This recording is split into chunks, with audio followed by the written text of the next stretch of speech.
Iburu Boya Bucheche Cyberland. Hey, I'm actually coming to you to discuss Itutu. So, just recently, I had I want to say the emotional roller coaster, of losing my godfather, Ocha, my father from Ocha came into. And that wasn't a very emotional thing.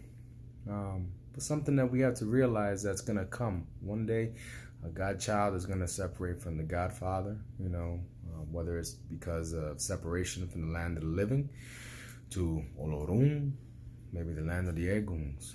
We don't know. But I wanted to discuss the tutu ceremony because I thought that was something that is a little bit in the shrouds of mystery. Why? Because it doesn't happen too often, or we forget to include those type of things in our wills. A lot of times we forget that, that those are a dying testaments that, for us to find an Oba, an Orionite, a Babalao, whoever is going to pass your body, right, through the stages of Itutu, your spirits, move your orishas, move your consecrated devices, orishas, pots, you call it whatever you want to call it. But that is a very special ceremony because you need to figure out how do you not necessarily dispose, but how do you move things around, because the owner of that is no longer with us. So let's talk a little bit about the Itutu. So the Itutu ceremony, right, is a ceremony that now that the person has passed and their spirit is moving, we must also move all their spiritual artifacts along with them. And in the Itutu ceremony, the basis is, does the Orisha stay and maybe guide a blood relative or maybe someone within that spiritual house, that ile? So maybe that Orisha stays and they go through this, do you stay or do you go type questioning. So it's a whole huge ceremony.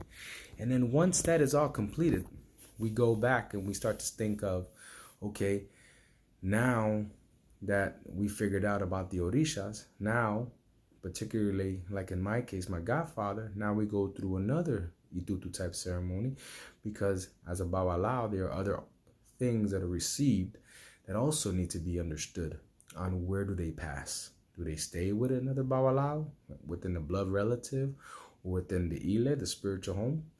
So then you go through questionings. You go through sacrifices because you want to feed the ground. You also want to feed the spirit who is moving, okay? There's many different phases of ceremony that happen within an Itutu. And Itutu has an abundance of things, okay? Another big thing about an Itutu is something it's called quita la lágrima, take away the tears, because all these orishas were attached, okay? Spiritual energy is attached. And when you break that bond between that person and that orisha, that pot, you just severed a connection and you need to reestablish. Okay, that's the most simplistic way of me to explain it. So therefore, there's another set of ceremonies, another set of feedings, things that need to happen. So even though those orishas stood behind with a blood relative or somebody within the ile, okay, we need to take out lágrima. The same thing with the godchildren, the direct god kids to that person that passed. They have things that they need to do with their spiritual stuff in order to sacarlo, a quitar lo lágrima. Very important. But I want to kind of just talk to you about that because an Itutu ceremony is beautiful in the sense that we acknowledge the passing of someone great, someone that was special to us, right? A godfather, if done right, if a godmother done right, is no kidding a father or mother, a parental figure who helped raise you within the spiritual realm to enlighten you and to bring you back on the path, okay, of destiny, knowledge, progression. Okay, so just wanted to talk about that. Also within an Itutu ceremony, and this is a selective and such, where on the 9th day, there's a breakfast where you move people from the table to the floor in order to represent that you are no longer with the land of the living, but now you are at the land with the Eguns, in order to ensure that we are giving proper passage to that spirit. Okay? So there's just so many things about the Itutu ceremony, and so many things that I was able to experience that. One, was very enlightening, and two, I'm not too sure what to say and what not to say. And when I get into those stages, I want to make sure that the secrets are guarded the way they're guarded, and we respect the faith. But nonetheless, the Itutu ceremony was definitely an eye-opener. And I will tell you this, it was definitely very nerve-wracking, okay? Because when you send an Orisha back into the energies of the world, okay? There's a true disturbing portion of that ceremony which kind of hurts your heart, because you take this faith very seriously. But for those who experience it, knows exactly what I'm talking about. And for those who don't, well, one day you get crowned and you get to see this Itutu de Santo, the Itutu de Babalao, if you're a Babalao, which is an Itutu de Ifa. Okay, so I just want to kind of just share that out there, that this faith is beautiful. It's beautiful. And although we do ceremonies because of undue circumstances, such as the passing of someone, the mysteries and the reasons why, they're there and they're beautiful.